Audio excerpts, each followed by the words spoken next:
You're listening to a Frequency Podcast Network production. The Brock and Dalby Podcast. This is the Brock and Dalby Podcast. Welcome to Friday. My name is Brock. I'm Dalby. Today is a bittersweet day as technically it is the last day of summer. Well, you still get Saturday as well because it's Sunday morning that technically it flips to the next season. Oh, is that what it is? Sunday morning at 8 something, whatever. Yeah, so enjoy today.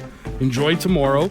I assume that the temperature will go down about 30 degrees on Sunday morning. Do you know what time it is on Sunday when summer officially ends? It's something like 8:45 in the morning. Oh, okay. Somewhere around there. If you Google first day of fall, whatever, it comes up with the time. Yeah. That's how I found it. Yeah, and then all of a sudden all the leaves just start falling. So if you sleep in, if you go to sleep Saturday, you could have like a pristine yard, everything's great, nice sun, sky, everything. You wake up Sunday morning if you sleep in till about 9, and it'll just be leaves and maybe some snow and just misery everywhere. Starting Sunday morning, you can eat all the Halloween candy that you've bought. Oh, is that the rule? That's how it works. If you've waited this long, as soon as fall officially starts, that's when you can start pigging out. Have you bought Halloween candy? Courtney did, and I told her to hide it in the house. I didn't buy it. I didn't buy it because I have done this the last 3 years. I've convinced myself that it's on sale. I should get it. I should stock up. And then I have to go shopping again mid-October. So with the diabetes and everything like that, I'm like, nope, I'm not letting it in the house this year. I'm like an addict. If I know where it is in the house, I'm going to dive into it. You got to hide it from me. I don't need to know where it is. If I know it's in the house, I'll find it. I got all day. I've had to get Courtney to start doing this with bags of chips because, you know, the deal is always like 3 chips is like the deal at the grocery store. Yeah. Like, so she'll keep one bag out for me, and then she'll be like, go outside. And then she goes and hides them in the house. And I tell you, man, I have smoked a lefty, and I have trying to find these fucking Cool Ranch Doritos the past couple days. I do not know where they are, man. Brother, you got 2 dogs. Not one of them's a scent dog? Dude, we have an 1,100 square foot house. I cannot figure out where these damn chips are. Buddy, she's prying up floorboards to keep you away from the Doritos. The Brock and Dalby Podcast. The Brock and Dalby Podcast. Dalby, quick question for you. Are you having trouble sleeping still? Yeah, you know what? I actually did wake up a couple times last night. Why do you ask, sir? I have another question for you. Baldness that's an issue for you, right? I mean, it's not a big issue except for you talking about it all the time. Third question. Do you have any lack of sexual desires or any issues in the bedroom? I know that's maybe a personal one, but Oh, you think that's a little person? No, that part, yes, I'm bald. Yes, I wake up in the middle of the night a lot. The third one, everything's fine. Okay, well, I just read an article that says grasshoppers can solve all of your problems. Sorry. Hang on. Grasshoppers. Apparently, there's been some scientific studies done at a university in Africa that have determined that eating grasshoppers can help cure any sort of sleep problems, hair loss problems, or libido problems. Really? Yeah. Apparently, they've been testing rats and having them eat grasshoppers.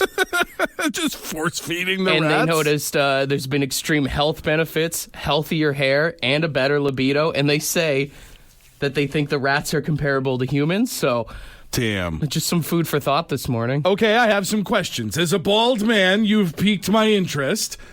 Do the grasshoppers have to be alive or dead? They are currently feeding live crickets to these rats. Oh. So, but then again, I mean, hey, if you go to any fall fair, they've got barbecue roasted crickets. So I don't know if that's the same move. Well, that's almost kind of my thing. Is like, I've seen enough people eat crickets, grasshoppers, that sort of thing on TV, at fairs, at whatever. Yeah. I ate a cricket grilled cheese at a fair a few years ago. It was kind of disgusting, but, you could have fixed it. But live, to hold it in your hands and it's wriggling, staring you in the eyes and deciding your life is worth less than my hairline, that would be tough for me. Well, I ask you this. To cure your baldness, yeah, if you could get a full head of hair, would you eat grasshoppers every day? Is it an everyday thing? Like, is this like finasteride where if I stop eating grasshoppers, it'll start falling out again? I got to imagine it's something like that, right? Then no, there's already pills for this that I don't take because it's a pain in the ass. Okay. I'm not eating a live grasshopper every morning to start my day in hopes that my hairline comes back. Second question. If you're struggling with ED or stamina in the bedroom, If you could just pop a grasshopper beforehand, would you do that? Okay, now this one, and again, to be clear, for my own defense, this is not something I need. But would you have to take it on like a daily basis, like a pill, and then you just wouldn't have ED anymore? Or is it like Viagra where like You got to pop one before the mood? things are progressing, you're getting amorous in the bedroom, and you're like, hang on, honey, and you reach into a terrarium and clunk. Let's say it's like that. Then absolutely Rather not. than asking your doctor if Cialis is right for you, What a mood killer. you could just go to the reptile store and get some grasshoppers. Like, Hang on, hon. Let me just pop a grasshopper and we'll get right to the action here. No one's having fun with that. No one's having a good time in that That'd be situation. so funny. Date's going really well. You bring a girl home. She's like, do you have any reptiles here or something? And it's like, no. Those are for you, baby. Those chirp for your pleasure. Just keeping them in your pocket. Couple pocket hoppers. Get one. It's like when you see people like flick a mint up in the air and catch it in their mouth, except it's a freaking grasshopper. Trying to plan your night out in advance. I guarantee you a lot of guys would be eating grasshoppers if you guaranteed them that it would cure their boing situation. Does the grasshopper last more than 4 hours? And is it a problem? That's the question. I cannot confirm that. I'll have to try it out this weekend. Can't confirm, but didn't deny. A lot of dudes would do it. I think it's probably related to the fact that I don't need to, but if you're in that situation where you are struggling with a condition, Yeah. you'll take, I mean, the blue pill market makes billions of dollars for a reason. It sounds safer than those blue rhino pills that they sell at the gas station. Oh, dude, gas station grasshoppers. Just in a dirty terrarium over by the Slurpee machine. You can start selling them, call them bush jumpers. The Brock and Dalby Podcast.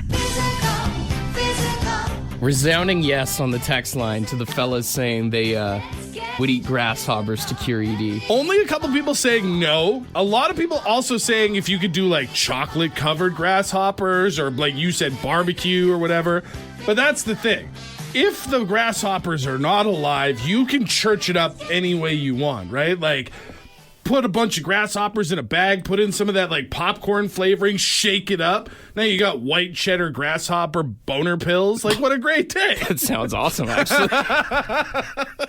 I was curious. Apparently, there are a lot of foods that will help cure your sex drive. Okay. Your libido. I found a full list here from like a health website. Seafood in general is one of the big ones. I have heard that. People talk about, like, that's why oysters got so popular despite looking horrific. Oysters and mussels are actually ranked number one on the thing that you should have if you're planning on making whoopee. It's an aphrodisiac. But I will say, like, seafood, fish in general, not very sexy, like the smells. And I mean, like, eating oysters and mussels, there's not really a hot way to do that. That's the thing I've never understood. When you watch people take oysters and lift them to their lips, and it's like, what part of that got you in the mood? Make a little eye contact while you slurp up a mussel. Absolutely not.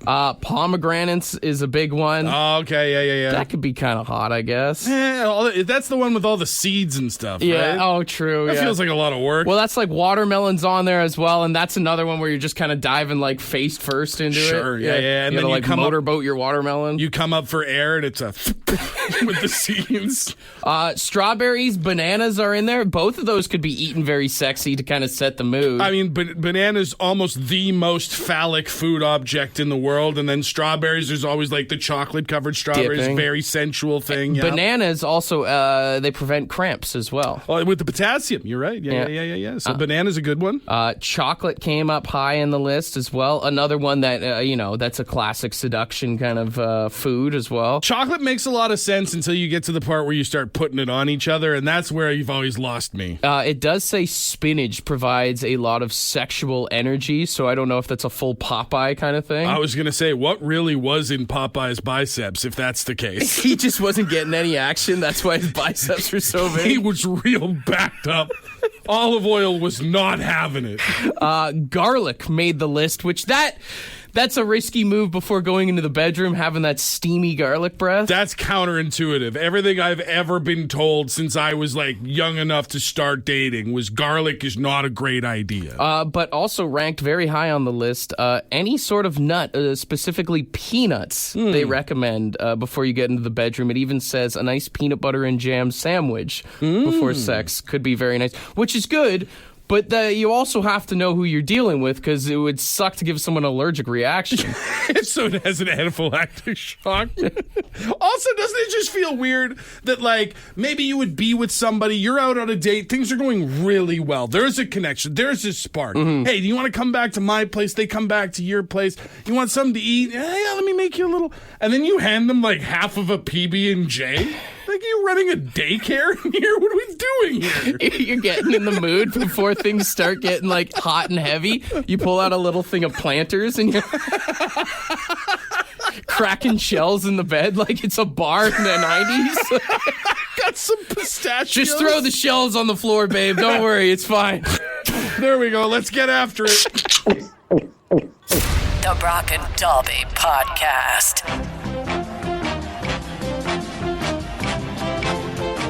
It's back, baby. God, this song does something for me. We've got a little NHL action this weekend. It's preseason, but it's still hockey, baby. It's still, hey, I got excited for the Wings to play a prospect game the other day. Preseason is a step in the right direction. You know what? What? Sports in general are back, man. I mean, we've got NFL, MLB season just winding down, playoffs around the corner, college football, CFL if you're into it. All of it. Yeah. CFL's coming down towards, like, getting into playoffs. MLB is finally interesting after 162 games, most of which don't mean anything. We're getting great football. I'm so excited. Round of applause. Absolutely. For sports being back, baby. And I know someone's going to text in and be like, it's preseason. It doesn't matter. Yeah, it doesn't matter, but if your team wins, you can act like it does. Oh, 100%. If our coworkers, the Toronto Maple Leafs, win a preseason game, we're just supporting our fellow employees, right? Yeah. So, like, I think we got to get behind that a little bit. I also like watching preseason with my girlfriend because it makes me feel like I'm a coach or something. I'm sitting there and I'm like, yeah, this guy's our first-round draft choice. Yeah. Did pretty well in Saskatoon, actually, in the WHL. You got a little scout attitude. She going doesn't for care you. about anything that I'm saying, but she's agreeing with me. You're watching a guy on the fourth line and you're going, that guy's going to get less minutes if he doesn't turn it around. Preseason is where you have the most hope, dude. That's true, because it works in both ways. If your team is winning during preseason, if the players are looking good, you're like, what a great way to ramp up into the season. We're going to hit the ground running. This is our year. And if your team's doing bad in preseason, you get to go, it's just preseason. It doesn't matter. Once the season starts, we'll turn it around. This is our year. Preseason's like a Tinder date. It doesn't matter if the first one goes well or not, but if it goes well, then maybe you're like, I might be in love, dude. I don't know. Like, you're going home, you're like, oh, that was amazing. And then 3 weeks later, you're like, what the hell was I talking about? You're looking back at the DMs going, oh, maybe I was wrong about all this. But in that moment, it didn't matter how crazy you were because it felt good. Yeah. You felt positive. Except as a Leafs fan, it's like an unhealthy relationship. You keep coming back for some reason. You'll be fine until April. That's when it falls apart for you. This is the Brock and Dalby Podcast. Dalby and I this morning have been watching the World Jigsaw Puzzle Championships. The individual semifinals went down this morning, and it was intense. I'm not even going to lie. It actually was pretty intense. So for those that don't know, I mean, obviously you know what a jigsaw puzzle is. You get them by the box. There's the picture on the cover. You try and put the pieces in the right order, and now you have a lovely little picture. But apparently, there's a competitive level to this. There's a pro level. They've got like hundreds of people watching this thing. There's a legit crowd watching this thing. There is hundreds of people competing in the individual rounds. There are people in the audience in the building. This is happening in like an arena in Spain. There are people live there watching. And then it's all streamed on YouTube. 13,000 views on this morning's semifinals.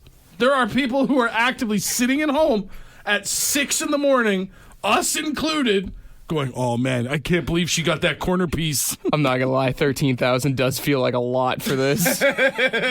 Well, dude, and listen to this. I've actually went back into the live stream and I queued up. You remember when the person got first place? Yeah.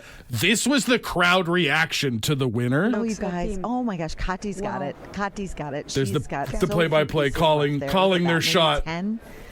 This little woman is putting in the last, like, 3 pieces of the puzzle. She's flying through. She is She's got the Beats headphones on. She's about to win. No. Oh my God. Well, nobody's Listen. won yet. Wow. Yes.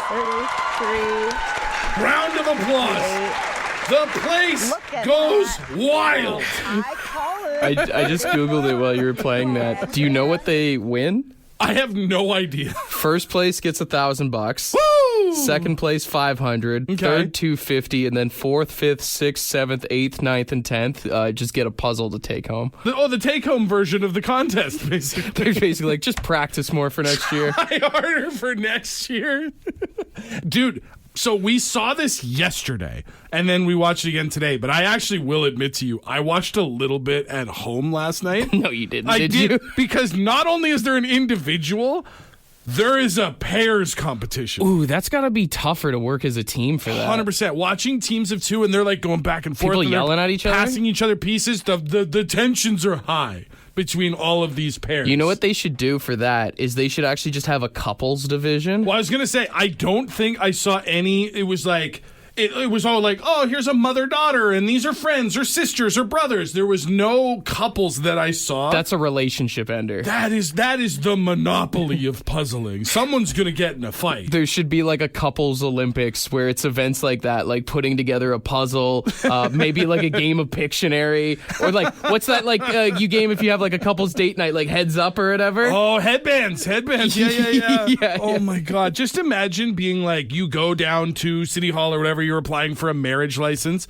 and they're like, have you built a puzzle before together? And they make you go in another room and just give you a 500-piece puzzle. Yeah, right. And if you can come out puzzle complete, you're allowed to get married. No, you know what they should have you do? They go, here's a bunch of IKEA furniture. You guys have 2 hours. You cannot get into an argument. Right. And you have to put it together. There's one of those like decibel meters in there, and if your voice goes over a certain volume with an aggressive tone, you guys are out of here. Where's the dowel? The Brock and Dobby Podcast. We've got some good events here for the Couples Olympics. We got this call from someone. Got to put together a tent if you're a couple, and that will wreck a relationship real quick. If you have never gone camping and you are in a relationship, you don't know who each other are. And it can't be one of those pop-up tents. We're talking poles. Yep. You got to hook everything up. You got to anchor everything down. You got to put the waterproofing over the top of it. If you can get through all that, look each other in the eye and be like, I love you, you might have a chance. I think also there's a part too that you gotta sleep through the entire night without getting into an argument. Right. Yeah. Because you can push down the emotions for a little bit. Yeah. But as you're laying there, uncomfortable as hell on a tent that's not quite put together right, if one of you doesn't roll over and go, you know what? Then maybe you got a shot. We got another call coming in here. Hey, what do you think should be in the Couple Olympics? Boat launch. Oh my God, yes. That's the final boss of couple activities right there. It sure is. Have fun, boys. Take care. Bye. Oh my God, just I will have fun because I will not launch a boat with my significant other. I would pay pay-per-view prices to watch that. What's that, the Iowa husband calling competition? No. Put this on TV. Let me see couple and give them the full ESPN treatment. Them sitting down, interviews about what a loving relationship The they're in. strategy they've got, and What their everything. plan is, and then all of a sudden you got the one down by the water and the one in the truck. And I want one of those GoPros in the camera to hear the guy muttering to himself. And then a camera on her as she goes, what did you say? And he said, nothing. I didn't say anything. Doesn't even know we're left from her, right? What are we even doing here? A lot of people texting in about laundry could be another one. I mean, Courtney yells at me the way I fold towels wrong all the time. Oh, absolutely. How do you fold laundry? How do you fill the dishwasher? Like, how do you put dirty dishes in the dishwasher? That's a fight starter. Switzer texted in, friend of the show, 762-555. when a couple goes on a long road trip and they have to take turns. One drives, one navigates, and then switch. Dude, what if you just had rally car racing? Yes. Oh my God. Every rally car is a couple. It's a husband and wife. And then they get into an argument halfway through. And who's ever in the passenger starts getting passive aggressive and doesn't say anything. Dude, they're just pulled over in the middle of the desert, just kicking sand around. It's like, I told you should have turned left. Dude, if me and Courtney did rally car racing, I can guarantee you all of a sudden it would be like 5 minutes. Oh, you were supposed to take that turn back there. Are you kidding me? The Brock and Dalby Podcast. The Brock and Dalby Podcast.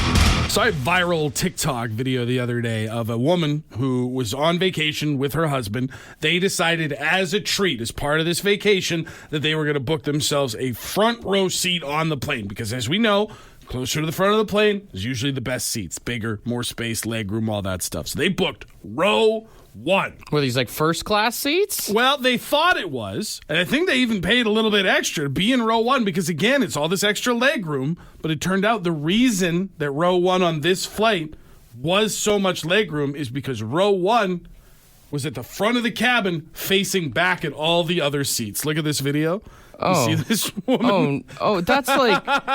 Aren't those look like the seats that they make the flight attendants sit in? So that's the same thing that I thought. You can see kind of there's a little like a sliver. The flight attendant seat is just around the corner, back by the door. But this is normally where, like, on most planes I've been in, seat 1 faces that, like, blank wall. And that's where you'd have your, like, security card or whatever. Yeah. Not on this plane. And apparently it's a big thing in the States and especially over in the UK that row 1 on a lot of planes faces the rest of the seats. That sucks so bad. I mean, no TV, nothing. I mean, you're basically just people watching, or rather, people are watching you the entire flight. Is this the ultimate seat for that raw dogging flights trend that was so big a few months ago? Oh, what the thing of like not wearing any headphones or anything? Just sit in these seats and stare back at 20 to 30 rows of people and not blink or do nothing for the whole I think flight? you'd have to put on a blindfold or something, because being on a plane is one of the few places where you can kind of let your 3825s go out the window. Like, everyone is disgusting on planes, but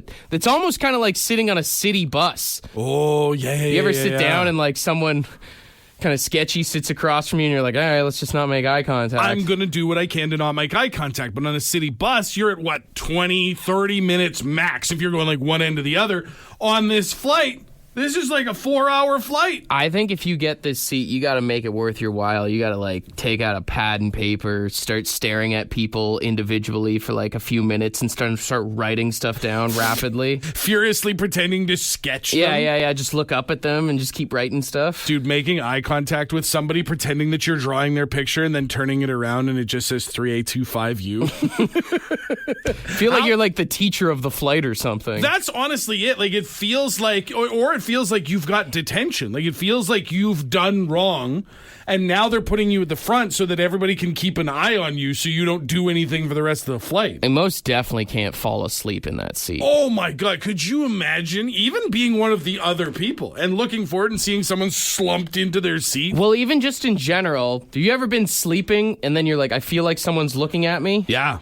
Imagine a plane full of that. Literally like 50 to 100 people all with the capability of watching your every move as you're sleeping. And I don't know about you, but I'm not a hot sleeper. I tend to drool. I mouth breathe a lot. Is there a discount that you would say would make this seat worth it? Free drinks. Free drinks? If they told me free drinks, unlimited drinks on the flight, I'd take that seat. Dude, if I'm getting free alcohol, not only am I sitting up front, I'm putting on a show.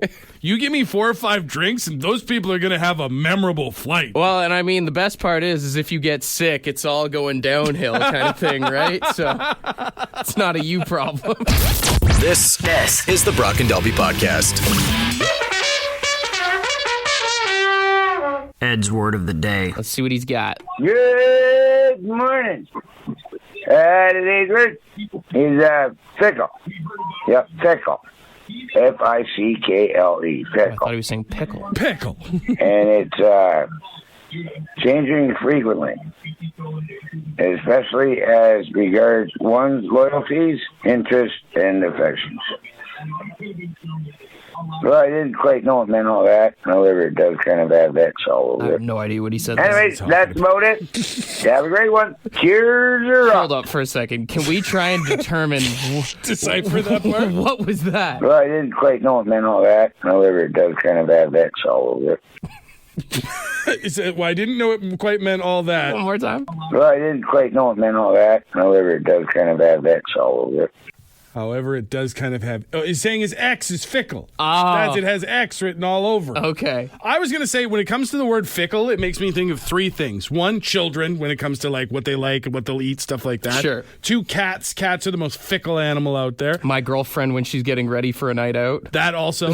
Three is sports fans. Sports fans are the most fickle creatures on this planet. Yeah. The way that they'll hop from one team to another. The way you cheer for the best team in the world versus the worst If team in the you world. are a Vegas Golden Knights fan, You were probably you're a fickle. fickle sports fan. I hate to say it to you because I know you're one of the real ones, but if you are a Patriots fan from the last 10 years, there's a good chance you're fickle. Mm-hmm. Maybe you're a real one, but you're probably not. I would also like to say you could start using a new term instead of calling people a cheater. You know, when they sleep around or something like that, you could just say that they're fickle. For instance, an example, Dave Grohl is a very fickle man, I guess you could say. You are sexually fickle. Yeah.